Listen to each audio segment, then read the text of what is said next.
Miss Blake. She'll be right here in the back with information on how you can invest in these 3 projects. At this time, I want to ask Miss. Oh wait, am I switching up here? Okay, all right. So the second hardest work in CG. You said, look, him give me after I said that. The second, because it's 2 of them, you never know, say AI duplicate him. The hardest one is somewhere else. This is the second hardest one and duplicated today. AI duplicate him. All right, the hardest work in CG, Mr. Oliver Mair.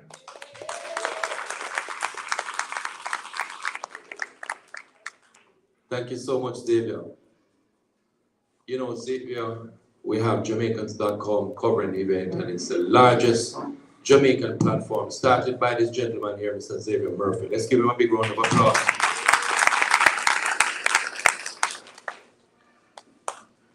I want to thank Nora for that presentation. And those charities, we have several charities here that can actually go on the Jamaica Social Stock Exchange.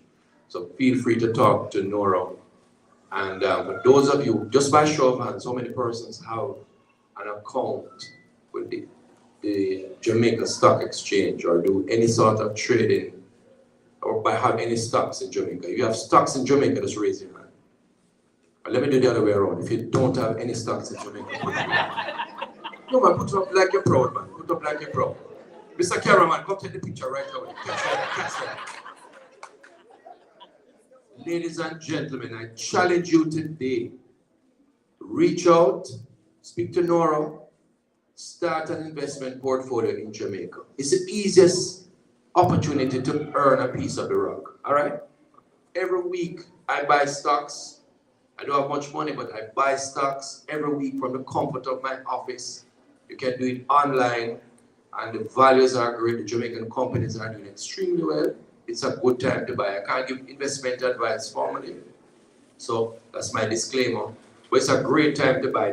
All the analysts agree that Jamaica is doing very well, and now is the time to buy. True or false? Mr. Grant? Captain? Excellent, excellent. We practiced that earlier, doing it, remember? Okay, I'm just kidding. So ladies and gentlemen, first of all, I want to welcome you again to our lecture series. We're keeping it going. Thank you all for coming. And I want to thank each of you for being a part of the Jamaica High Five that had a record turnout this year across all the races, over 1,500 people. So I'm going to give you a quick video here now and brag and boast. This is 92 years old, ran the 5K. I love the people. I love just being here. And as I'm an exercise enthusiast, this is just up my street. Hope to goodness at 93, I'll be here next year.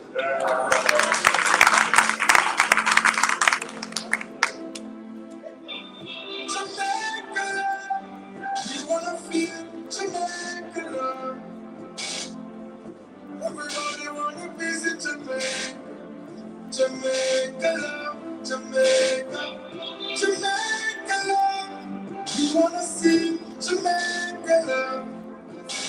Now I never present the synthesis of Jamaica. Jamaica love, Jamaica. I didn't quit, I didn't give up. And I'm done it. Jamaica love, we wanna feel Jamaica love. Everybody wanna visit Jamaica. Jamaica love, Jamaica. Jamaica love, we wanna see Jamaica love. Now I'll never present the synthesis of Jamaica.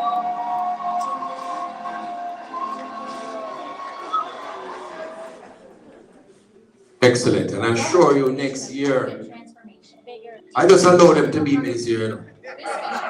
Next year I'm coming for every striking one of them. But you have to be gracious as the host, right? So ladies and gentlemen, we have used the 5K. It was our 5th anniversary. We have adopted 5 clinics. One of the clinics we'll be handing over on June 20th in Jamaica. So we're putting together a big group to go down to Jamaica for the Diaspora conference, first of all, and then on the 20th, we will hand over the 5th clinic in Bamboo, St. Anne. So we're inviting the community to come along with us and also to join us for the Diaspora conference, which takes place every 2 years. So you can sign up today. There's an early bird special, Diaspora Conference, ja.eventbrite.com. And if you register here this evening, just tell me your name. I'll have a surprise for you. May make you sing in public. So, and we have some nice specials, but we put together a big team to go down to Jamaica. Now, a big surprise. Tomorrow evening, I have been asked to bowl. You may talk about bowl? That will tell you how left field I am. To pitch the first baseball in a match. The Marlins versus the Mets. I've never played baseball in my life. Somebody thought it was a very good idea to invite me to pitch the first ball. Yes, you can clap me, man. No, a gentleman said, make sure you practice. I did a side visit, and the first thing the gentleman said, sir, have you ever played baseball? I said, never played it before. So, sir, if I were you, I would actually do some practice. You don't want to embarrass yourself in front of 30,000 people, you know, just practice. But don't worry, I'm going to be practicing all day tomorrow. YouTube is available. I'm going to be watching, and I already have that part down pat, right? I just need to get this part, right? But we're inviting you to come out and support, because all the funds that will be raised will go towards scholarships in Jamaica, and it's through the Friends of the University of the West Indies group. And I want to recognize Mrs. Carla Siaga, which was her idea. Please stand.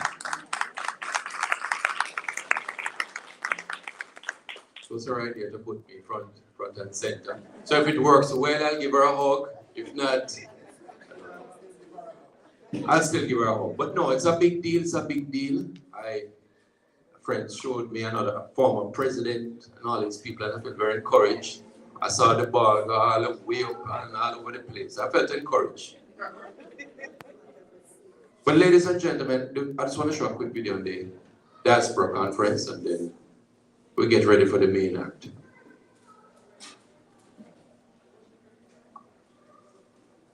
In the heart of the Caribbean, a call echoes across the globe. A call for a momentous homecoming. This June 16 to 19, join us in Montego Bay for the 10th Biennial Jamaica Diaspora Conference.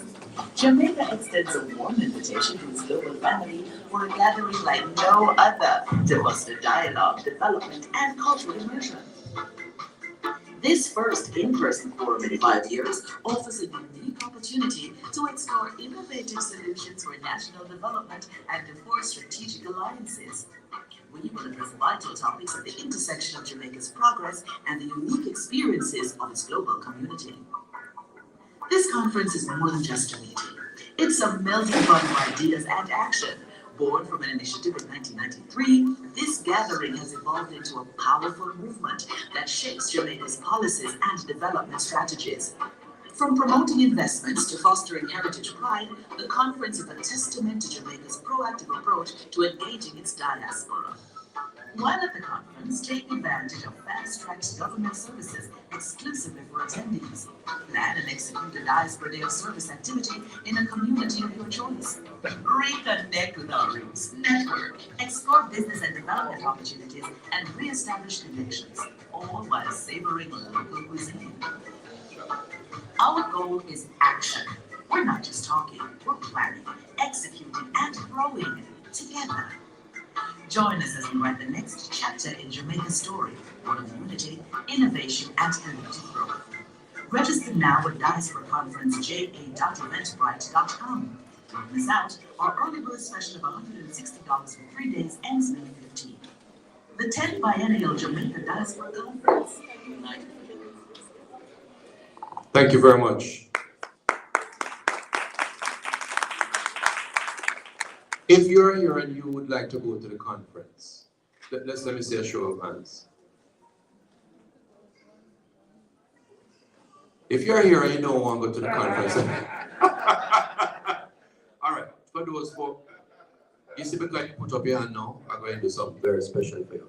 But listen, we're encouraging everybody to come out and support, and it's an opportunity to be a part of the Diaspora gathering that happens every 2 years. And we have Jamaicans all over the world that will be assembling in Montego Bay, Jamaica, between June 16th to 19th. And then on the 20th, you join us for this Southern United States team as we adopt the clinic. And we're actually, I'll tell you here, we're going to be building a house for a lucky resident along with Victoria Mutual as one of our days of service. You can clap that. Yes.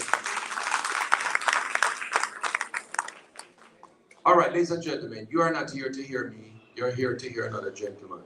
This gentleman I trained for many years to get him to this point. In 2012, when I was marketing manager at Jamaica Broilers, a lady came in from the ad agency and encouraged us to diversify a part of our budget towards social media. And I said to her, social who? And I really questioned. I said, boy, these people want to push everything on us now. They want to talk about MySpace and all kind of things. No, social media is the way of the world, whether you like it or not. Everybody is on social media, everybody's advertising, everybody's pushing their business forward. So whether we like it or not, AI is the way forward. And the presentation you're going to be hearing is going to put you at the head of the curve. Going to position you to boast in front of your grandpig them and say, we know about AI and you're ready for it. So with no further ado, I'm going to invite Xavier to come back. We want to big up Island Space a little more, and then we're going to have our main speaker come forward. Thank you very much. You can clap me. Thank you. So don't go at CG. Don't go at CG.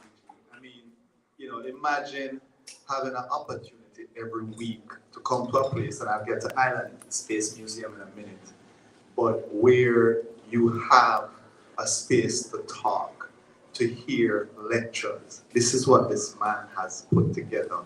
I know he took a break because of the high five, but based on what you have said to me, there's some exciting guests that are coming. And so I'm asking you, give CG a round of applause for putting something like this together, where he showcases people in our community, right here in our community, and you get information. Sir, I thank you for that.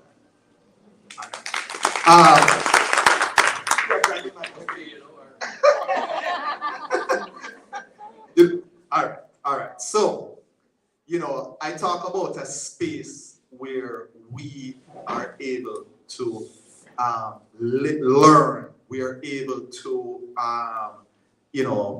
there's displays. You're able to show your art. There's so much. In 2020 during COVID, this space started. Khalib is not here. David is here. But they started this during COVID, and they've been able to sustain. I've used this space. I know many of you have used this space. And so, it's important for us to support this. Bring our kids, bring our grandkids, bring our friends. This is a place where you'll learn about Caribbean and Jamaican culture. So I encourage you, don't just come here and pass through. Every month, every week, there's something going on, right? Every week, there's something going on here. So don't just, let it be something that you pass through today. You learn about AI and then you're gone. Continue to visit, continue to support them. But without further ado, this gentleman here is I consider him a really good friend. His name is the former Mr. Sexy Man. His wife whispered in my ears and said, don't go by the name former sexy man anymore. He goes by the name Mr. Sexier Man since he has gotten married. So, David, tell us a little bit about the museum, and I turn it over to you. So, thank you so much, Xavier. It's always funny when, like Xavier, we're friends. People come to me and say, you know, ex-Xavier. I say, oh, no. Nobody don't name that. Xavier, the man name. So I'm going to just do a quick, because I know the program that we're here to hear about is not with my lead tonight. At some point in the near future, the CG will invite me to lead one of these, but it's not my night tonight. I do think, though, that all the men that are standing on the back wall holding up the art, if you don't mind, we have the art hanging on hooks. So you can sit up here and make the video look better, so we don't have any empty seats in the front. I would just be so thankful for that. Thank you so much. For all those men holding up the art. We don't need you guys to hold up the art. Thank you. So, again, just to be brief, welcome once again. This is your museum. Island Space Caribbean Museum belongs to each and every one of you here today, regardless of where you came from, because you are, by virtue of being here, a supporter of the Caribbean and the people from the Caribbean and the culture from the Caribbean. This is a celebration of Caribbean heritage. Many people said it could never be done. It has now been going on 4 years, as Xavier mentioned. It will continue to go because we are a very resilient and very strong people. And no matter what, this will go on. But I'm inviting you all to get more involved. There is a lot that I want to say. I'm going to rest for now. But to close the night, I will come back and just ask for your greater involvement, whether it be to donate artifacts, to donate your time. We have some wonderful, if you don't mind, give an applause for all the people who volunteer their time. There's some in the audience, there's some at the door right now, there's some in the back. But the volunteers, we could not continue Island Space without volunteers.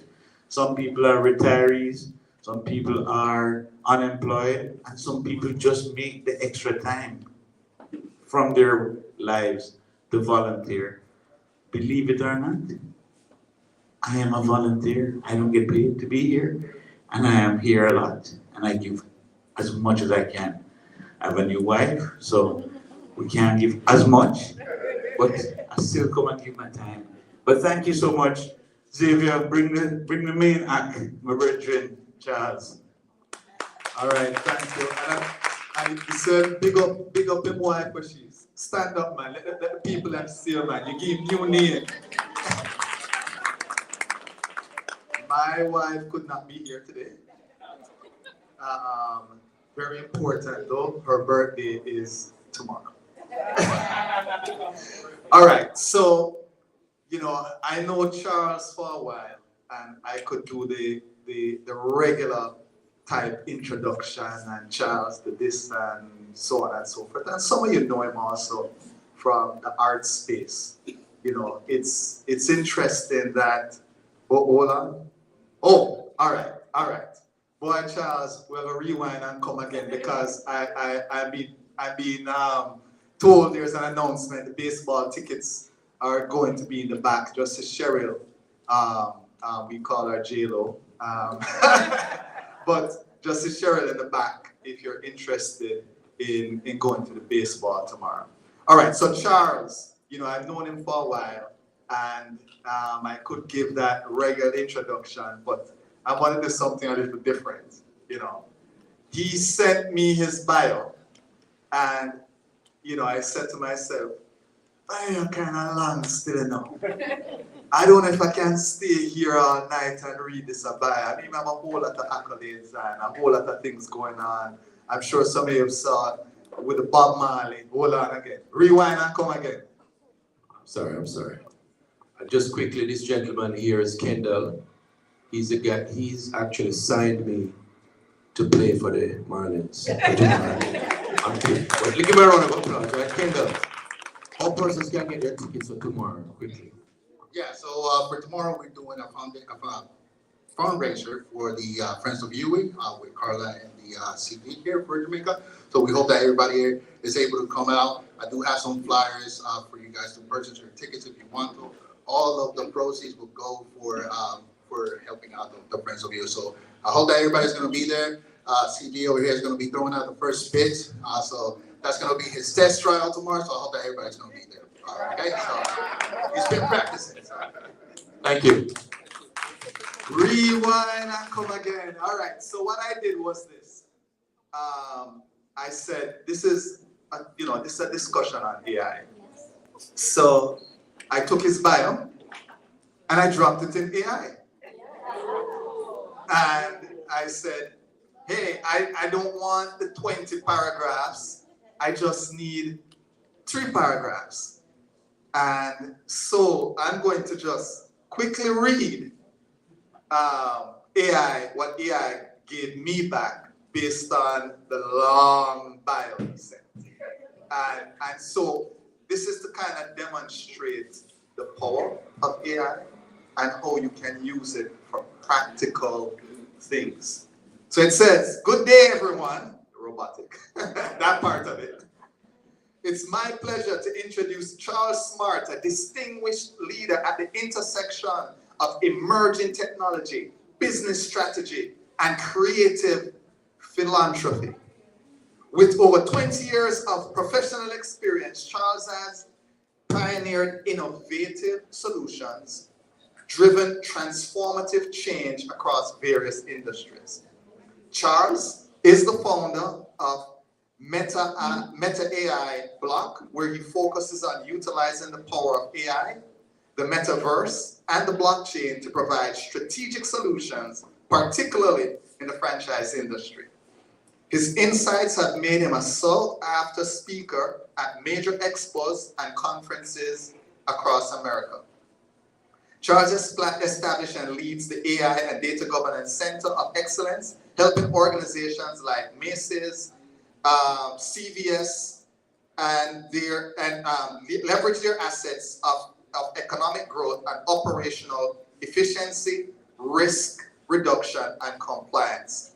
And there's another paragraph here, but it ends and says, basically, let's welcome Charles.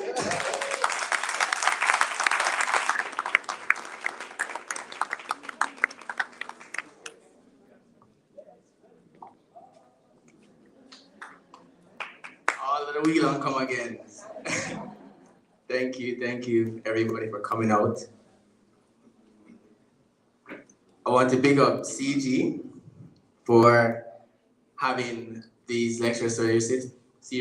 I came to the last one and it was one of the most impactful sessions that I had because it gave such in-depth understanding about what was going on in tourism with Edmund Bartlett.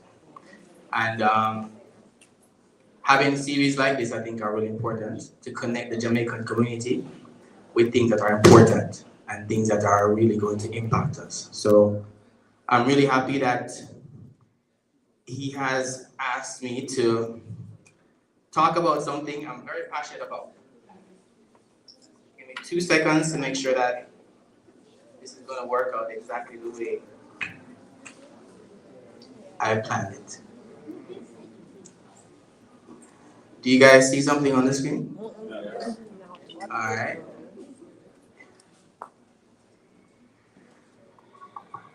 All right, so today we're going to talk about AI. And before I get started, raise of hands who in here is using AI. Okay. So we have a room of experienced AI experts I'm speaking to today, so don't beat me up too bad. But what we're going to be talking about is AI for Jamaica. And we're going to take a step back and make sure everybody understands it.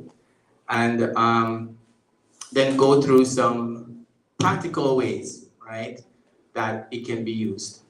Sometimes these things are shiny little things that you hear about and they're not relevant to you, right? We want to make them very relevant. So quick background, I'm Jamaican. Hopefully you can hear my accent still. Been there a long time. From a place called Pear Tree Grove. Nobody hears about it. It's corner board of St. Mair and St. Catherine. Closest place you probably know is Guys Hill. I went to the school that Jamaica was named after, Jamaica College. Ran track there, and interesting fact, my father is Sierra Leonean, and I lived in Sierra Leone for about 7 years. And my great-great-grandfather is also a national hero in Sierra Leone. So those are a few things. I'm a girl dad. If anybody knows me, you've probably seen me. If you see me out, you'll see me with my daughter all the time. And I love to hike, I love to travel, tons of things, right? So that's a little bit about me. In terms of tech, that's where I've been for 24 years. So 24 years starting as a developer, writing code, making my way all the way up to the C-suite to help executives and boards to figure out their strategies around technology. And now I create frameworks, and I have a company that focuses primarily on helping organizations to figure out how to implement their AI strategies. So, and actually my business partner in that company is here with me today, Andre K. So, without further ado, we're gonna jump into it. Now, there's this book that I don't know if you guys are familiar with called Who Moved My Cheese? Right? You guys familiar with that book, right? So, Who Moved My Cheese is one of my favorite books. I read it, I think, for the first time almost 20 years ago. And when I read that book, it transformed the way I thought about things that come. You know, we kind of think that things are always going to stay the same, right? And if you haven't read the book is about change. It's about these rats and these little humans, hem and haw, and sniff and scurry. Sniff and scurry are the rats. And so they go to cheese stations, see every day, but they're always looking around to see, is everything the same? Has anything changed? While the humans, we go, and after a while we get comfortable. Think nothing is going to change. We stop, and we don't monitor that, hey, something is different. And one day we go to this cheese station, see, and there's no more cheese there, right? And we're shocked and we're upset. And we said, somebody did it to us. Who did it to us? Right? The rats. They say, well, no more cheese here. Put on my shoes and go find some more cheese. Right? And I talk about that because that is AI. CG made a reference earlier to social media and how when social media came out, everybody thought, I'm not going to be online all the time. Things are not going to be where people are going to be constantly online. Now, I'm sure every single one of you in here have a Facebook account, Instagram, Twitter, TikTok, posting every day. You thought that you'd never tell your private stories and tell people about your life and your trips and all the things that you do. But if you don't post it, they feel like you did something wrong, right? And so that's changed. And I want us to take on that mindset as we go into this presentation today, to think about what is happening in the world and that things are not always going to stay the same and the change is going to happen. And so interestingly, this screen here was made by AI. Stephen Scurry, hem and haw, and the characters that you see here were created by AI. And I created these little screens for my daughter because I read the books to her when we're going, well, audiobooks. She listens to them in the car when I drive her to school in the mornings.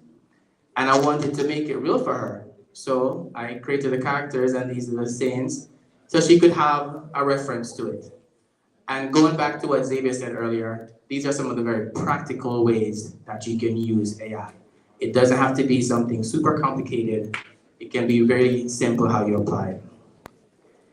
Now, what is AI?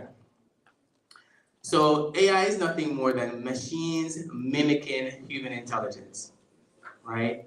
They don't have intelligence like us. They're just able to mimic it, right? And so AI, I want to break it out into 3 distinct areas.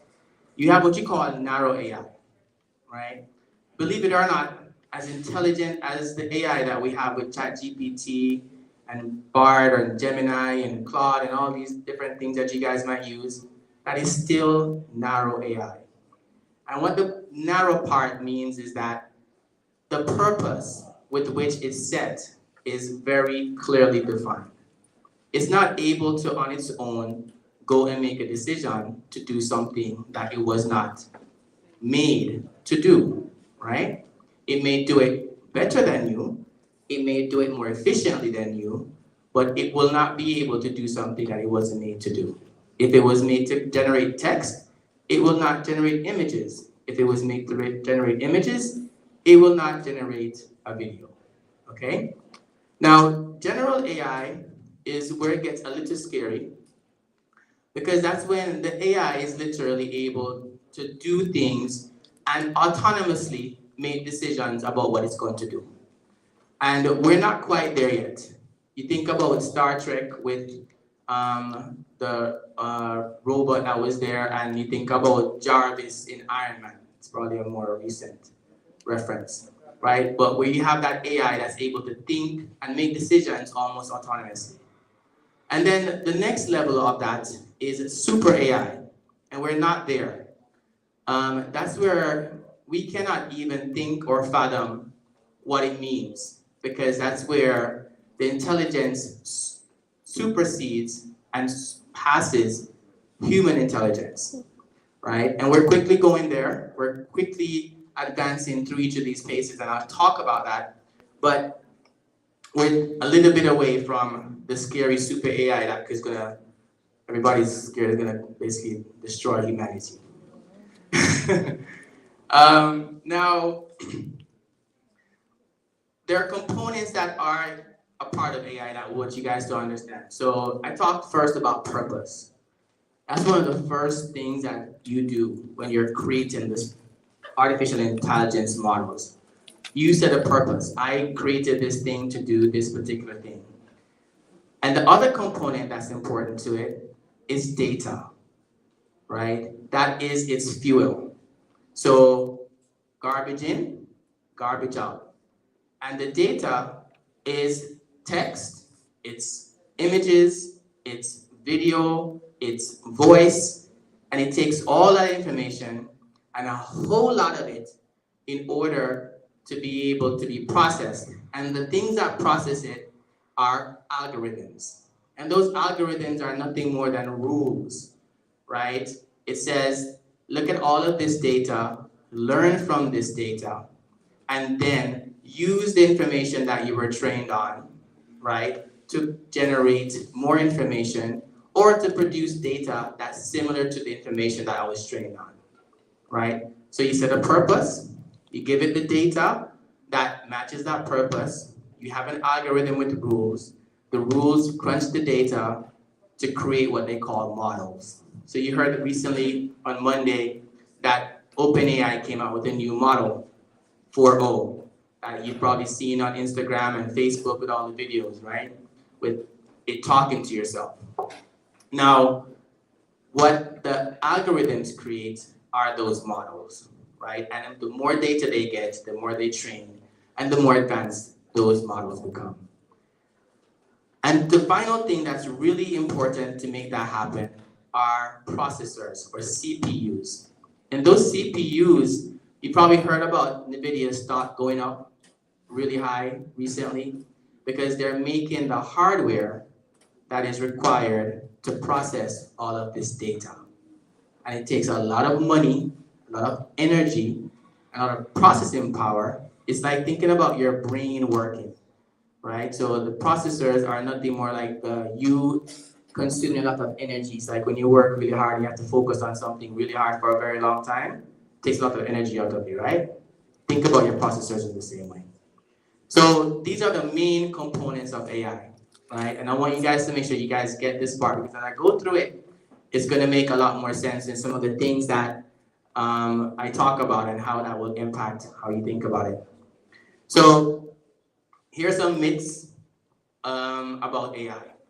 People think AI is the same as robots, right? So intelligence artificial intelligence, right, is basically, when we think about human beings, we're two-part.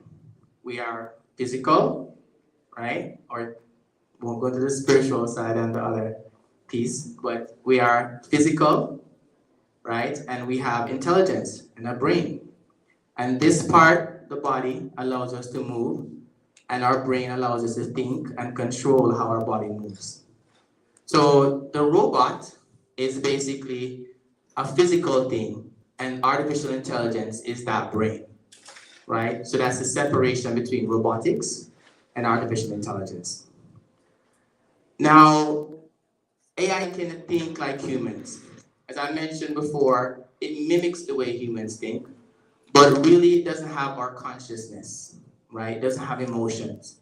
It can mimic emotions, right? But it doesn't necessarily feel. But it can mimic it in such a way that it can even evoke emotions inside of you that make you think that it has emotions. It can talk to you in the tone, say the right words, and evoke it to make you think that it feels the same things that you feel. And then AI will replace all jobs. This one, part myth, but part true. It is going to take some of the jobs that we do today. It's already doing it. But it's also going to create jobs that we cannot think about today. If you're old enough to think about the internet, when the internet came about, and now we have social media influencers that are making millions of dollars. If I told you that 20 years ago, you looked at me and laughed, right? So I want you guys to think about all of the website developers, all of the online stores, all of the application developers and apps that we use, and all the companies that make hardware to support the internet, right? And those are all new jobs that 20-something years ago did not exist. AI is going to do the exact same thing, except it's going to do it much faster than it took for the internet to come around. So yes, it's going to take some jobs, because there's some things we just don't need to do anymore, right? And it is infallible. It's not infallible, right? So it does make mistakes. You guys have heard about hallucinations and it making decisions, or you're asking ChatGPT something, it gives you back information that is kind of made up, right? So a part of what I would say with AI today is verify. You get the information, look at it, but verify the information that you get. I'm going to run through this part really quickly, but I want to say that AI didn't start yesterday. They've been working on this since 1950s, right? It's been a long time coming.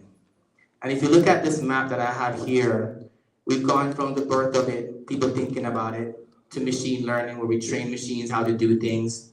And then we teach machines how to learn, right? Similar to how our brains learn. By giving it things to do, letting it make a mistake, learning from the mistake, correcting itself, and then figuring out how to do it better. Kind of like how your child learns something, right? Now we're at the stage where we're in the generative AI, where that's where AI now is not just able to learn, it is able to generate new content based on the information that it was given. That may be completely different from the information that you could think of, because it has all this data from all of these different sources. And I'll give you a simple example. Who thinks you're the smartest person in the room, right? Take yourself, and now take everybody else's brain and knowledge and experience and combine it. All of what you've learned, what you've done growing up, everything. And now you have all that knowledge. The things that you will think about, because you have all that knowledge, is going to be very different from what you would think about based on your own experience. Now imagine a machine that has that level of information, but for billions of people, and all the books that have been written, 90% of the internet, all of the videos on YouTube, And all that information, they have that knowledge in one thing. And we're able to access that. That's where we are today, right? And that's only getting more data every day. We feed more data into it. And think now that it's taking the data that it's getting, and then we're providing it more information. And I'll go a little bit further and have you think about, let's say now it takes the data that it generates, right? And it uses that data as input for itself. So the smartest thing in the room generates data that you can think about, trains itself on that data, generates more data using the data it trained itself on, and that happening into perpetuity. That's going to be, that's scary, right? And that is where we see the future coming with general AI, which is the next step. Because at some point, that intelligence is going to surpass us.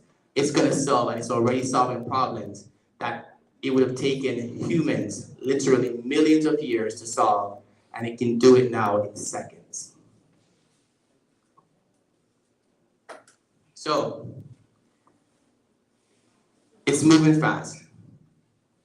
I remember last year, there was a video that came out where they were talking about AI. Last year, January is about when everyone started to hear about ChatGPT. Seems like it's been around forever, don't it? It's only been a year, right? And there's so much that's happened in that very short time. So in that year, we've seen no regulations. We've seen, ChatGPT producing information that is completely wrong. We've seen a bunch of companies fumble, right? We've seen videos generated that look, I don't think I saw that video of Will Smith eating spaghetti, looking like he's eating his face, right? But we've seen that to video generation that looks just as real as somebody recording it, all made up. And I'm going to show you a video here. But what I'm trying to say is the pace at which this change is happening is faster than anything that we've ever seen before. And if we are slow to act and slow to respond, going back to sniff and scurry, right, and hem and haw, and we hem and haw before adapting to this, we are going to get left behind, right? And this technology is not slowing down because the most intelligent thing in the world is teaching itself constantly and constantly improving.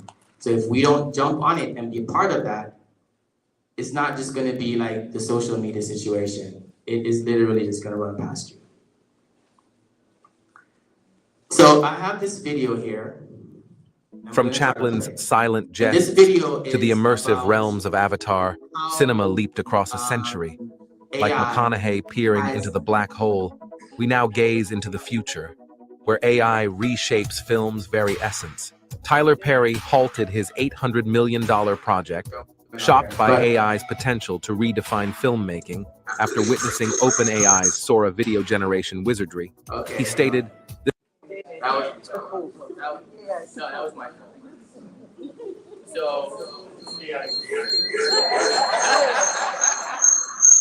So what I'm going to do here is I'm going to share on a video that kind of shows I'm not sure I'm echoing here.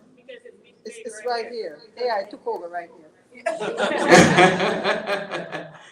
Yeah. Well, I'm going to show a video to kind of give you guys an idea about how quickly things have changed, right? Recently, we did a workshop in Jamaica for the creative industry to really help them to understand how this, how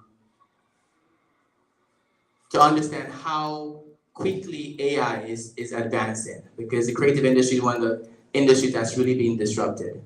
So we created a workshop with JamPro to show them how to leverage AI. And this is the promo video for it. But it's gonna kind of give you guys an idea. Everything that you'll be watching here was created with AI, okay?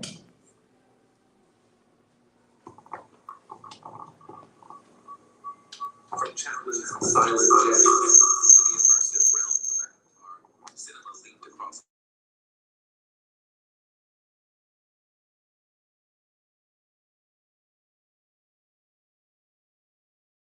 Tyler Perry halted his $800 million project, shocked by AI's potential to redefine filmmaking.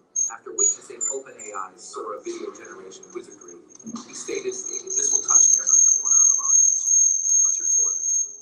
Only months ago, AI's attempt at Will Smith eating spaghetti was laughable. Now, with just a few keystrokes, Marvel and its evolution, a futuristic Lagos, a disco-dancing kangaroo, an underwater New York, serene exotic nature scenes, all from simple text prompts. No actors, cameras, sets, producers, or directors, just the algorithm of text and algorithm. It's mind-blowing to think this is the baseline of how fast it will progress from here. Are you ready? That video and everything that you just saw was created with somebody writing a text prompt. I want you guys to think about that for a second, right? So if you are a filmmaker, if you work on the set, if you're the person that does the makeup, if you're the person that makes the clothes for the set, if you're the actor, if you're the director, the producer, everybody in here now can be a producer, a director, a movie maker, by simply writing a line of code. Not even code, a sentence. If you can write a text message, you could have created something like that, right? So I want you guys to understand, you saw what it was like a year ago with that video of Will Smith and where it is today. And from this point forward, it's only gonna get better, right? So with that in mind, you see here,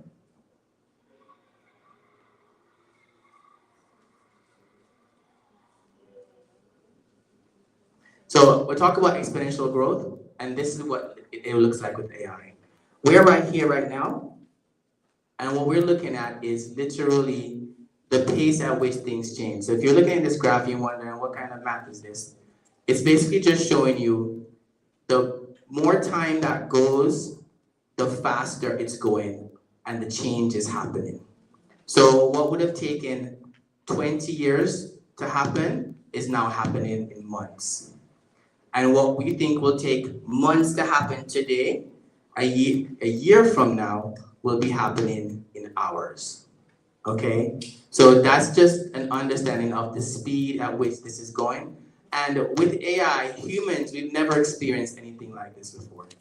We have at no point in history ever experienced anything that is intelligent, right? We've created machines that can do things, that can lift things, that can push things, that can drive things faster, that can give us functionalities that we don't have, like flying and making planes. But we've never competed or dealt with anything that's more intelligent than us, that could create what we can create and teach itself and potentially create things that we couldn't even think about, right? So generative AI, we have, I'm going to kind of break down the different components of it. You have text, you have video, right? So ChatGPT, for example, you can generate text messages, right? Not text, but text responses. You send a text in, and it can send you back a bunch of information, right? Ask it questions, reason it, have a conversation with it. I'm actually going to showcase some of that to you guys today. So on my phone, and hopefully everybody by now has ChatGPT on their phone. I use it every single day.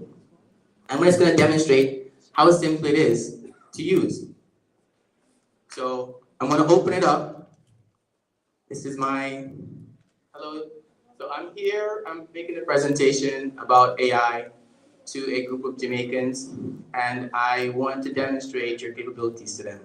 Can you tell them a little bit about why it is important to utilize artificial intelligence?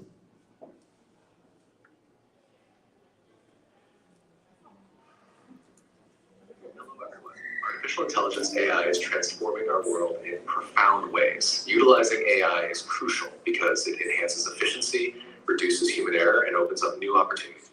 Actually, can you do that in a Jamaican accent? Actually, I want you to do that in a Jamaican accent.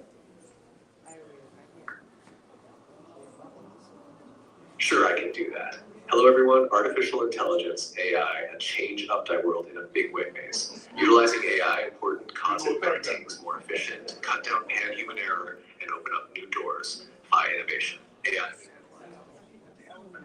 Thank you. Now, it may not get it exactly right with our accent, right? But I'm sure you guys heard it attempting to speak patois, right?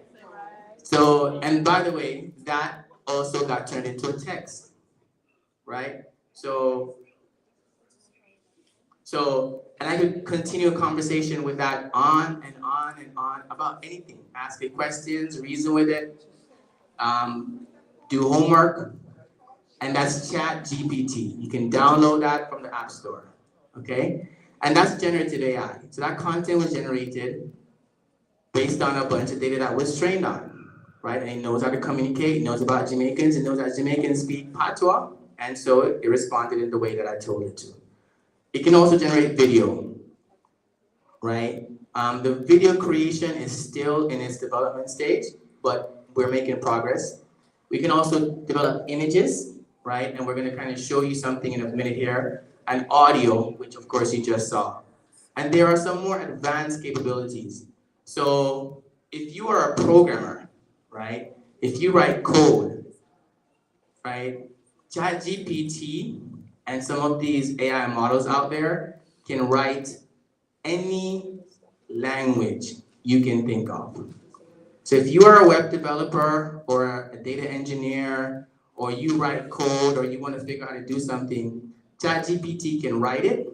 It can help you to improve your code. It can help you to make better tests. And it can do it better than you because it knows the language and has seen all of the different code techniques that have been used out there by all the best coders, and can adapt that and literally do it better than somebody can. So if you are a coder, you can think about the impact that potentially could have on the work that you're doing. And of course, image captioning, using your camera, it can look at an image and tell you what it saw. If I took a picture of this right now, of the room, and uploaded it to ChatGPT, it would describe to me exactly what's going on. Now, I'm going to do a demonstration to kind of show you guys some stuff. So, what I'm going to do is I'm going to show the generation of some of the content that I just went through a while ago, so you guys understand how that works. So I'm going to go over to a tool called, it's Midjourney, and Midjourney generates images. And so I'm going to generate an image of a person, and I am going to make someone talk to us here. And if you guys maybe time me for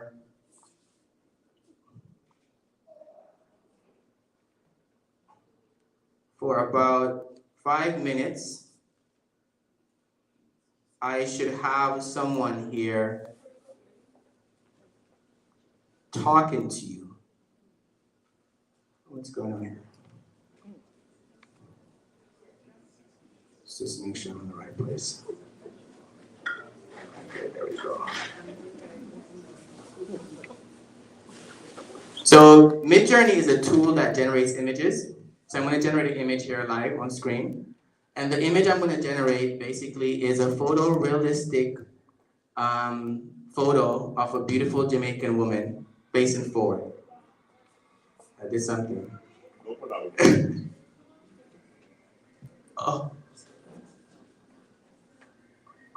Oh, got you. Thank you very much. Okay, I need to just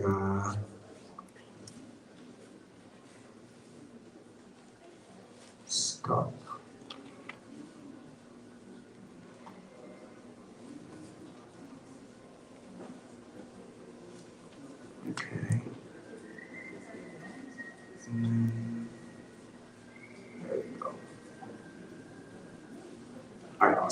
Thanks.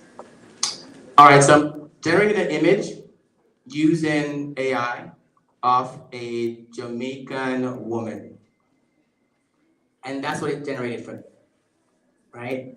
Now I want to take one of these images, and this basically is all with text. I basically just told it what I wanted to generate. I said generate a Jamaican woman with a background of palm trees and a beach, right?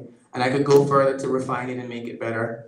But I'm going to take the second image here, and this tool, you can select the image that you want. You can upscale it and make changes to it. And then I'm going to go ahead and save this image. So that was the image it generated. And I could refine it to make it look more realistic if I wanted it to.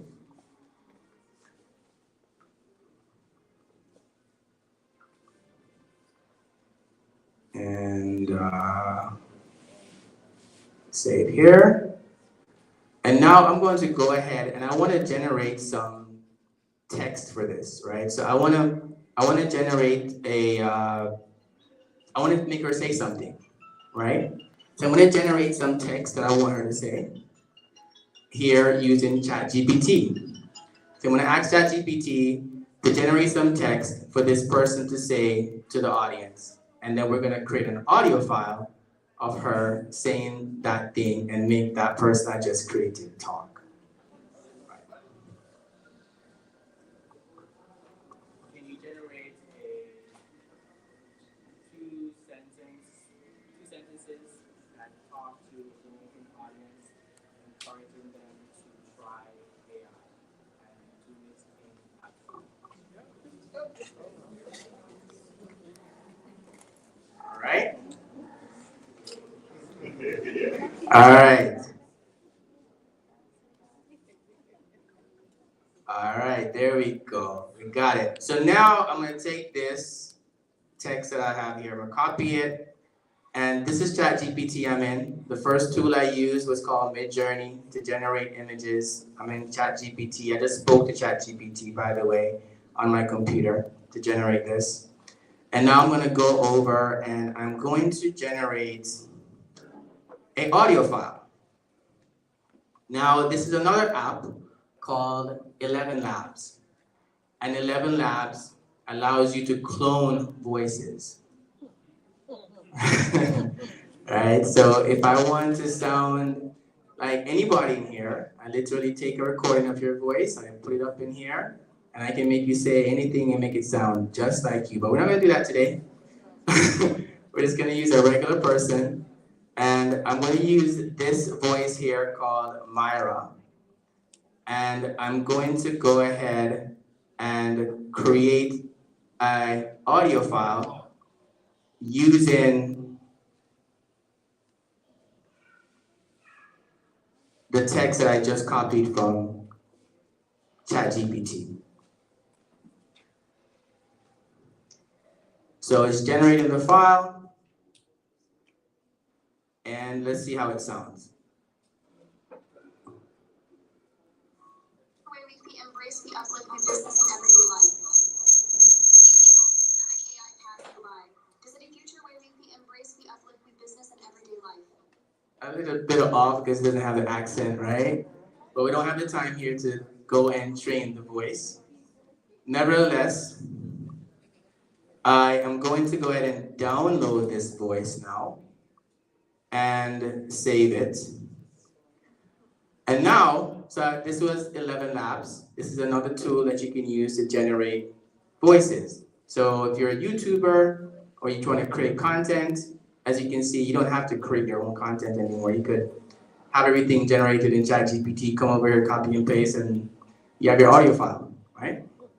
Now, I'm going to go over to another tool, and this is called DID. And I'm going to create a new video. And DID basically allows you to take an image of a person, and I could take it could have been an image of one of you. I could have taken a picture, upload that picture, and put it here, and had that picture basically used to create a video of you saying something that you probably didn't even say. So I'm going to go ahead and grab the image that I created of that girl. and I'm gonna upload it. And then once that's uploaded, there we go. I'm gonna take my audio file that I just had, and I'm going to upload that audio file with her speaking that horrible Jamaican accent. And then we're gonna see if we can make her speak. So let's generate this video.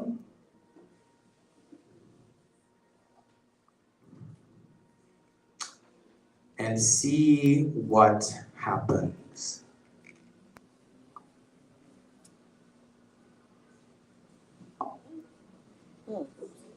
The uplift in business and everyday life. Meet people, don't make AI pass you by. This is the future where we embrace the uplift in business and everyday life. All right, guys, I think that took me 5 minutes. Right? Now, that is the power of artificial intelligence. Okay? We created text. We created an image that never existed. We created a voice, and I made that image talk. I created a video, right? So the possibilities, right, are endless, right? And at the same time, a little scary. You also saw me talk to my phone, and I could have had a conversation with my phone consistently about anything, back and forth. I do it all day, right? But that is the power that you literally have today that was not available 6 months ago in your hand for everyone, right? So I'm gonna jump back over to the person. I'm emphasizing this, and I'm hoping that everybody's hearing the emphasis I'm placing on the importance of getting involved, because things are changing so fast, right? Now,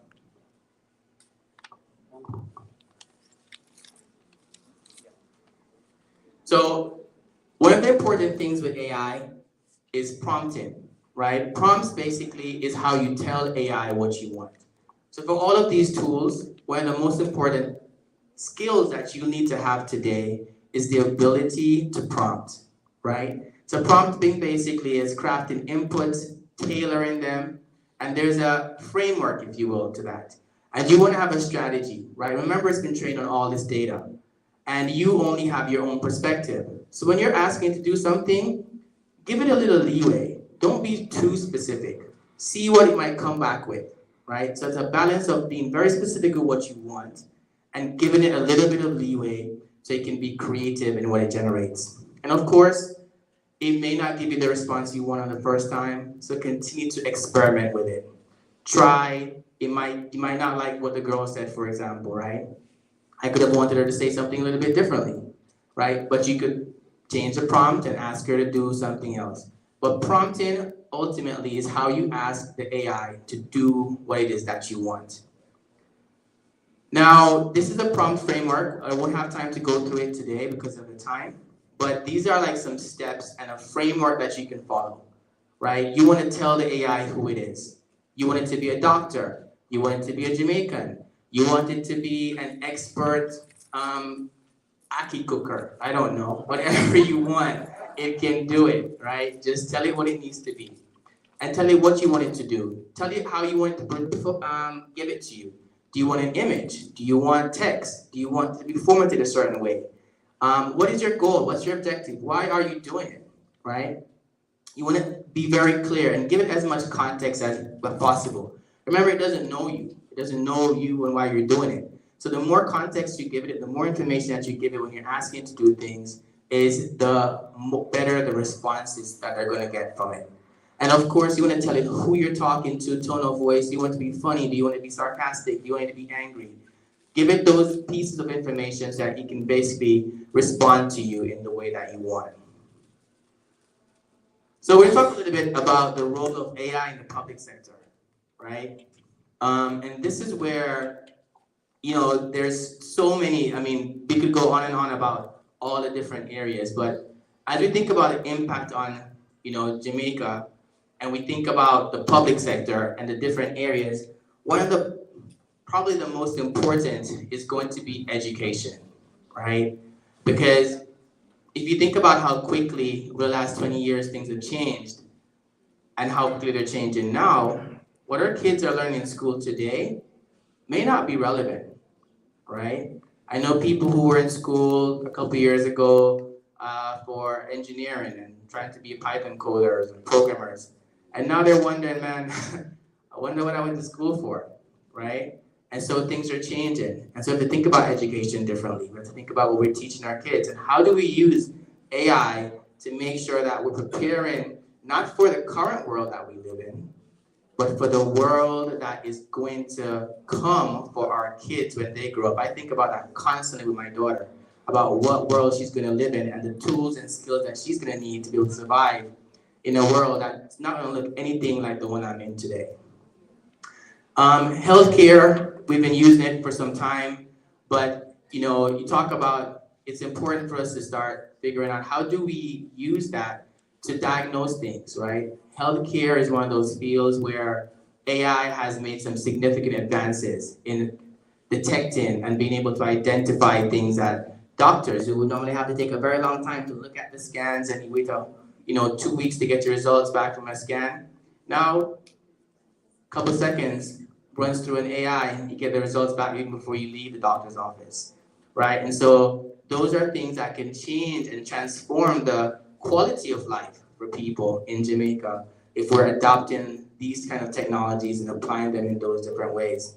You think about transportation, right? Driving around Jamaica is absolute fun. I love driving in Jamaica. That's not a joke. But they drive different, right? So, but there are ways that you can use AI to manage the traffic better, to manage the traffic lights, to have ways to be able to monitor what is happening, to automate the processes of sending out tickets to people that are violating or doing things that are not appropriate, right? And of course, public safety, which is one of the biggest concerns. There are so many different applications that you can have for AI. So many times crimes get committed by the same person all over the time, right? And this guy goes into this police station, give a statement, another police station, another statement, but they're all on pieces of paper, right? On a computer. What if there's an AI that was able to say, boy, I hear the same pattern of behavior all the time. Maybe it's this guy, right? And you can detect things because it can identify patterns. And so there's so many different ways that we can apply these things in the public sector, right, to be able to enhance our lives. In addition to that, business, right? All of us have gotten that, decline, and you're like as well, I don't have the money in my bank account. A fraud detection, right? That's automatically an AI, automatically sending a message out to you and declining the transaction because it is detecting that it's not one of your normal transactions or you travel and that happens, right? So AI is being used in that way, but it's also being used to be able to help you to not have to go to the bank all the time to do things. Instead of the long time standing in lines, right? You can leverage AI to help you to provide better customer service, access to your information in a way that is secure, and artificial intelligence provides a number of solutions for that. Of course, in healthcare, we talked about already, and retail, right? All of us on Amazon, we see the recommendations that pop up, right? You click on this one thing one time, and like you go to another website and you see the same ad pop up. That's all a little bit of algorithms working together. Or you talk about something. I'm sure everybody here, after you leave here today, when you go on Instagram, you're probably going to see a million things about AI pop up on your feed because the phone is listening, right? So, but those are all algorithms that are basically looking at that information, being able to identify to be able to do that. And then content creation, right? What I just did for you guys just now was just that, right? So if you are a content creator, if you take photos all the time, I know we have folks online as well, listen in, but AI for marketers is a godsend, right? You can generate content in bulk in seconds. what would take you weeks or months to even put together strategies, you can do them in a day and automate those processes using artificial intelligence. And these are just the tip of the iceberg of the tools that are available to you. And then some of the roles for business functions. One of the things that we do, especially with the franchise industry, is we show them how to leverage AI in practical ways, right? So if you're a business and you want to figure out how do I optimize my business, we show you how to use AI in marketing, right? How do you create content? How do you use it to automate your processes? How do you use it to even keep track of what has happened and do analysis on that information? For sales teams, there is something that I saw a couple days ago, and because of this new release that we have from ChatGPT 4.0, call centers are probably going to die, right? And that's a big revenue stream and a job creator for Jamaica right now for all of the business process outsourcing that we do there, right? And so how do we leverage that? How do we make sure that that is not going to affect those individuals? How do we transform and make sure those people are going to be upskilled and not affected by that? Because those are the ways that people are going to start using it. If I can basically upload my list into a automatic system that calls you, you don't know it's an AI you're talking to, and can sell to you better than the person that's on the other end of the phone 24/7. They don't get tired. They won't complain. They won't call in sick. You don't have to worry about benefits. No physical building. There's no overhead. You know, people are going to go, and capitalism is really going to drive a lot of the behavior that organizations are taking today in how they make decisions about what they're going to do, which is what is affecting and causing the job layoffs. So we have to really start thinking about those things as well. And even for human resources, right? I know hiring people is one of the most painstaking thing of, you get the job description, you get the person, you interview them, they lie on the resume, right? If you have an AI that can automatically go through all the resumes, look at the job description, figure out which one is the best one, pick the best candidate, ask some preliminary questions, right? Before they get to the you who needs to hire them, you've eliminated half of your time, right? But what does that do for your HR department? What does that do for the person who works in HR who used to do that work, right? So we have to rethink about a lot of these things and how they're going to affect our workforce, right? And start preparing to make sure that those things are addressed, because it is touching every aspect of life, right? And personal life. I have a friend in the room who lost 40 pounds because of AI. I won't call him out, right? But he had he bought this gym system and he put it on in his house. Took a picture of the gym system, uploaded it to AI, asked AI to create a workout plan for him. It created a workout plan based on the system that he had. Then he asked it to generate a diet for him to track the calories, and he would take pictures of his food and upload it. And over time, he trained the AI on how he ate and worked out. I think it was about 4 to 5 months, he lost almost 40 pounds. That's a practical, personal use of something you have right here, so in your hand. All right? Home automation, security, right? It's going to change the way we think about security for our homes. The Internet of Things has been around for some time right now, where we connect everything to the internet. But with AI, we're going to be able to automate things, right? So it's going to know, okay, Charles normally comes home at about 4, but over the last 2 weeks, he's been coming home at 7. Let me change these things to adjust to what he's doing. Let me lock the windows. Let me create these efficiencies to be able to change how his home operates. And those are very practical ways. Your entertainment is going to change. The way your content is created is going to change. Because you're literally, the way you think about watching television is going to change. Because you're going to be able to create content that you want to see. You don't want to see what's on Netflix? You might be able to type in something in the future and it basically creates a movie about what you want to watch, right?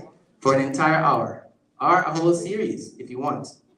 And of course, we have the personal assistant. It is here, right? So these are just some of the things. I need like 5 more minutes. 5 more minutes, yeah? You guys give me 5 more minutes? Yeah? All right, thanks. So, and I hope this is giving some value to you guys, what I'm speaking about, right? All right, then. All right. So some of the concerns that we have, of course, is scamming, the deep fakes. I just showed you that, right? Misinformation, infrastructure for Jamaica is a challenge because we don't have it, right? And because of capitalism as a driving force for why AI is moving forward, I see it as a major concern.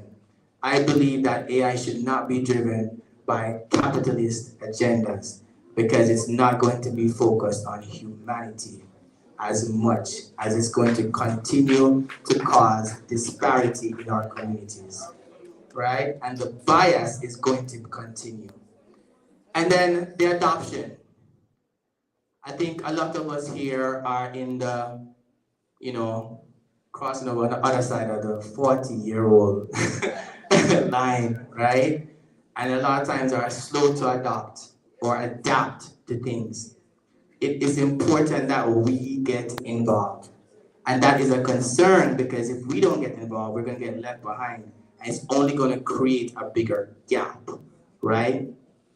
And one of the things that AI is going to change because so many jobs are going to be taken and you're not going to have a lot of things that you can do anymore. I think there's going to be coming a time where we're going to have to rethink purpose, right? I don't have to do as much. I don't have to do anything. So what do I do with myself now, right? What do I do with my life? I think we have to start figuring those things. And the volunteer at the museum would be a great one. So these are some of the things that we can do from a regulatory perspective. And some of the concerns, we have ethics, to ensure that there is going to be, the right policies put in place, clear transparency about that, accountability. Bias is a big issue. Our data is not there, right? So if it doesn't know our data, it won't be able to provide content for us as well. And there's a bunch of other concerns around that, and the EU is taking that into consideration with the new AI Act. In addition to that, knowledge is no longer a commodity. Now, people may argue with me when I say that, but what you know, I know. And I can find out about it and I can know more about what you know faster.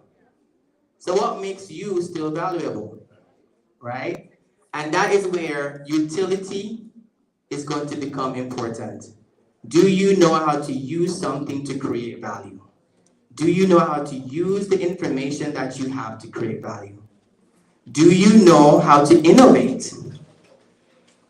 Can you be creative with the information that you have? And when I think about the skills and preparing my child for the future, these are the things I think about. How do I help her to problem solve? How do I allow her to be more creative? How do I allow her to innovate more? Because this is going to be the true currency and value in the future. It won't be what you know, because it says something that knows everything and more than you do. Compute is intelligence. And those who own compute own the money. It won't be how much money you have. It will be who has the intelligence. So who has access to intelligence is going to control everything. And for Jamaica, it's going to be really important for us to make sure that we are engaged with those global partners that are controlling the intelligence that is going to drive the value that people are going to use to create billions of dollars and so many new opportunities. And of course, the world everybody has a different perspective on it. America is taking the perspective of, hey, let's focus on sectors and regulate on sectors. And of course, it's being driven by private sector. In China, they're like, forget the ethics, let's just build as fast as we can. The EU is cautious in making all the rules, and companies in developing companies like India are being cautious about how they're adopting the technology simply because they want to make sure that they do it right. But my viewpoint on this is AI does not see any lines that we have drawn on our maps, right? It's in the internet. It knows the code better than we do. It will cross the code. It can hack itself, right? I believe that we need a global approach to how we handle and think about AI and the different policies and framework that we put in place. I'm being told to wrap it up, but Jamaica right now has a task force, thank God, and we're looking at it. We're in the pace of basically figuring out and discovering what is happening. The business sector is adopting slowly, but this is my, if you will, framework that I believe will help to be able to craft a holistic framework for Jamaica, and majority of that framework is based on leveraging what everybody else in the world is doing, right? Let's look at what everybody else is doing. We have a tendency to be the best at anything that we put our minds to. And so I believe that we could come up with something that could be transformative by looking at the different frameworks that everybody's adopting to be able to create something that's really unique. I want to thank you guys for the time. All right, so we're going to take, I'm giving it 5 minutes because I know there's a few questions, and then CG's gonna come back. 5 minutes of questions, Charles, if you could wait here. And while I say that, one, okay, just put your hand up and I'll come to you. No, the battery's low, so you might want to plug it in. Okay, the battery is low on the iPad here. Okay, question in the back. I'll come to you with a question. While I'm going back there, for the scammers, remember, if you have a family, you need a family code. You need a family code. Okay. Okay, sir. Thank you for your lecture. But it's always a but. I'm not allowed that. Okay. So I accept innovation and I accept technology. However, you said that AI, they are going to be some loss of jobs and some gain in jobs. You carefully say there are going to be more loss of job and less gain in job. So that I think is, we are at a intersection right now to be able to forego what you just said. Yes, I do believe that if steps aren't taken very quickly for us to put the infrastructure in place, put the training and education in place, the upskilling in place, the ethics and governance in place to be able to control the guardrails around AI, yes, it will have a significant impact because it is not going to slow down. However, I believe if we put those things in place, it doesn't have to be something that's going to be a significant change. As I said before, my perspective is that capitalism is going to err on the side of low cost, efficiency, and productivity. And if it comes up against a human being, most of the time, currency wins. I have a question. Thanks. So we know that Jamaica only has one energy company, which is JPS, right? And AI uses a lot of energy, as you know. And from a development perspective, you know that if AI is supposed to be in Jamaica, we're going to have to create a lot of data center to make sure our information is secure. How would we approach this? Is it that you're going to use solar power? Because even JPS have issues even supplying people in Jamaica. So, yeah. As a developing country, Personally, I don't believe that the way forward is to create our own AI. I believe it's partnership. I believe it's partnership and leveraging what the corporations that are building the advanced AI are using and incorporating that into our systems so that we can benefit from that and leverage it. The thing about AI and the way it's being, the race, right? It's almost like a nuclear race that's happening, right? Different countries are literally pouring hundreds of billions of dollars into that. We, Jamaica, don't have hundreds of billions to pour into AI with all the other issues that we need to solve. I believe the partnership is the way forward for us to be able to leverage it in a way that is going to be able to make a difference. Okay, I have one more question, and then, oh, you have another one? I just wanted to say there's one on the stream if you want to read one that's online. But you can Oh, okay. Mine will be quick. Do you think it's worthwhile for students to ask AI what the best profession for them to do for the future? I think that's a great thing. A simple answer to that question I would say is yes. I would say start using it and exploring with it. And that's for everybody. I think we're all students in this room. Okay, there's a question.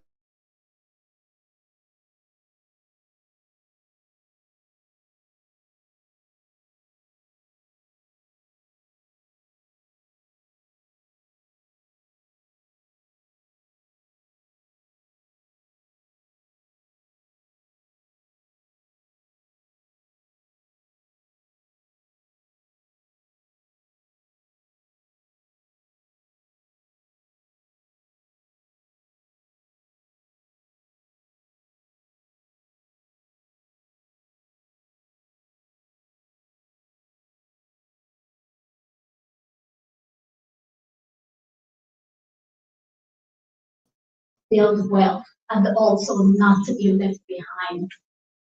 So shift. Got you. So we have a company called MetAiBlock, and we actually train people. If you go to this website right here on the screen, we actually have a workshop that you're able to get access to. It's at a fee. And it trains you, if you are a business or professional, how to use AI. Gives you tools, it's hands-on, it takes about 8 hours, right? And it's modular. You don't have to go through all at once. But if you go through this, it will help you. And we also do individual consulting with organizations, sit down with them, figure out how to help them to solve specific problems, don't boil the ocean. And then, of course, we take you from there and help with the strategy. Okay, the question online was, are young people in Jamaica being trained in AI? Have you ever heard of anything in terms of programs or anything like that? In terms of that, the task force is looking at, that's one of the things that's on their focus right now. In terms of where that falls, there are programs like STEM programs at the universities that exist, but whether or not they're focusing squarely on AI is still not, I don't think, at the level, but I think that's coming based on how the task force, because Jamaica is still trying to figure out the guardrails that need to be put in place before it's applied. Okay. I have one comment that I want to make in terms of child stress involvement. If you are not involved as a community, you're going to be left out. I use this example all the time. If you go to the bathroom sometimes and you put your hand in front of the light and it doesn't come on, and somebody with a fair complexion comes and they rub their hand, all of a sudden, boom, the water comes on. The water comes on. Now, understand testing was done with a certain group, and a certain group was tested. My point being,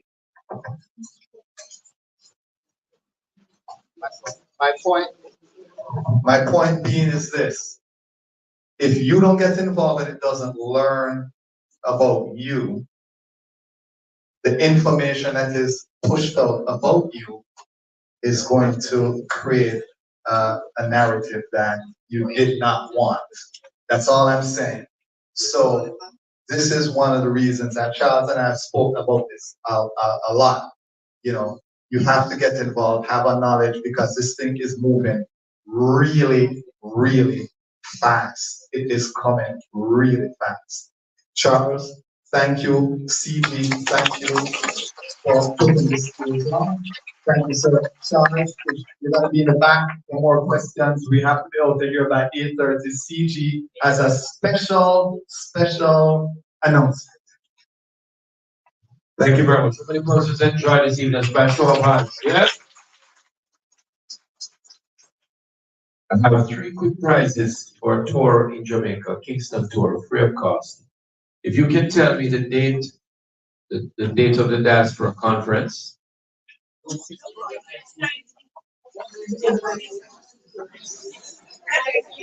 Right.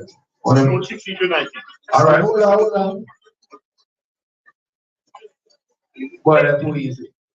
Who in here? All right, first person to like my Instagram page, Mair Oliver. If you haven't done it, turn. Mair Oliver. Everybody do turn. I love it. I love it. Love it.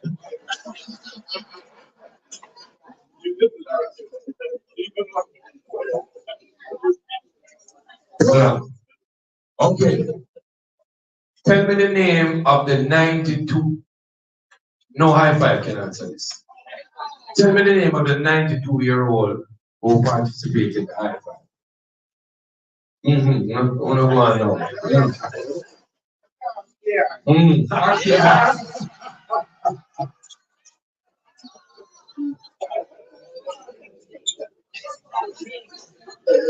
All right. What's the name of the lady, the 92-year-old lady? If you're in the high five group, you can. Huh? Everybody's a high five. We don't mean regular on.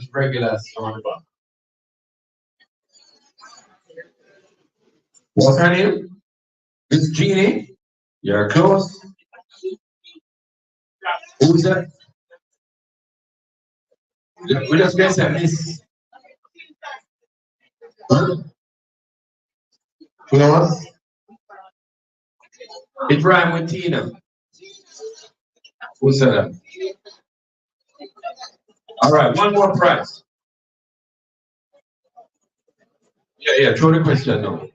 All right, yesterday was the birthday of a great Jamaican female athlete. Birdie Natty. Start has C of the initial. Veronica Campbell. Give them a round of applause.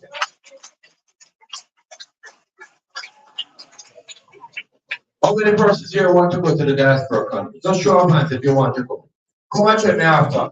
I might give you a special surprise. But if you sign up tonight, I might give you a special surprise. Right? Come and check me after. Ladies and gentlemen, before I hand over to Mr. I will never call his name right here, but my brethren from Campion. I want to thank you all for supporting our monthly lecture series. Thank you now. Yes? We'll send out the advisory of the next lecture session, but please come out and support the baseball tomorrow. Guys, you don't want to miss it. I will be practicing all day. I'm going to be entering to the One Love music in the Jamaican outfit, and I will going to strike out my brother. All right? Thank you. Huh? Everybody, if you participate here today, I'm going to provide you with a nice jersey tomorrow. Wow. Come see me, and I will make sure that you get that jersey. How much are the tickets? 25 of the tickets. How much are the tickets? 26 and 20. So, and you get a free jersey. And you get a free jersey that's worth $50. That's way better. Well, but I do have to take a point of order, please. again, we want to thank you for being here, supporting this effort by the Consul General. I will not let you leave without asking if you have $1, $5, or $20 to give to the museum. We will take it. Some people call it a tithe. I don't call it that. I call it your conscience. The young lady here has a green bucket. It's literally just a drop.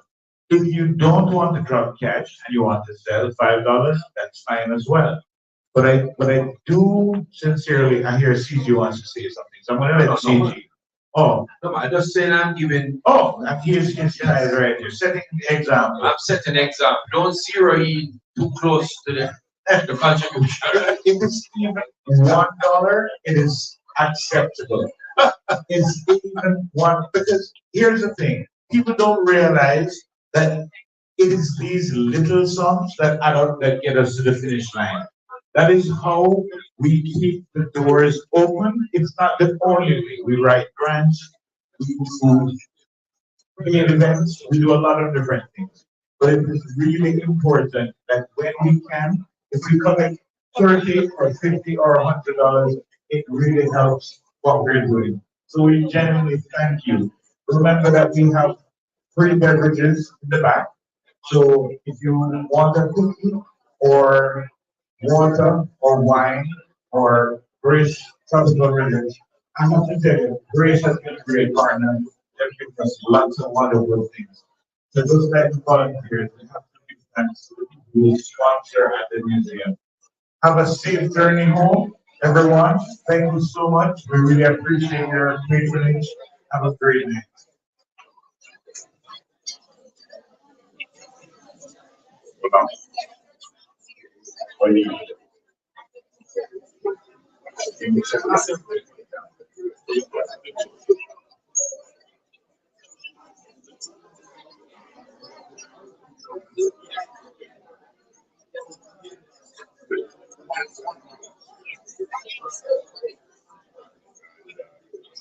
Do I just leave? What do I do? I did. She's not responding. Absolutely. I see that one of our community members who is running to be a judge is usually Ms. Tamar. We just showed her hand. I want to tell you that we know this lady, we know her personally, and we support any of our diaspora members who are lawyers, who are good people, who are putting on a ballot to be a judge in Broward County. We do not have judges from our community, and we certainly support Tamar Hamilton. So if you see her name on the ballot, Tamar Hamilton, please vote. She needs our votes. Votes are most important. Yeah.